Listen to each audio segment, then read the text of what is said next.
பயணிகளின் கவனத்திற்கு. பொங்கல் பண்டிகையை முன்னிட்டு கூட்ட நெரிசலை தவிர்க்கவும் சொந்த ஊருக்கு செல்லும் மக்கள் வசதிக்காகவும் திருச்சி தாம்பரம் தாம்பரம் திருச்சி இடையே ஜன் சதாப்தி சிறப்பு அதிவிரைவு ரயில் இயக்கப்படுகிறது.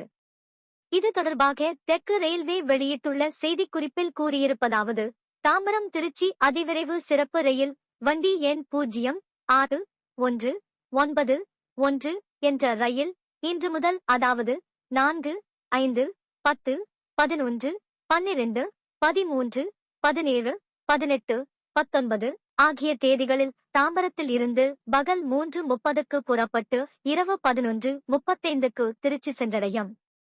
மறுமார்க்கமாக திருச்சி தாம்பரம் அதிவிரைவு சிறப்பு ரயில் வண்டி எண் 0-1-9-0 என்ற ரயிலானது இன்று முதல், அதாவது 4, 5, 10, 11, 12, 13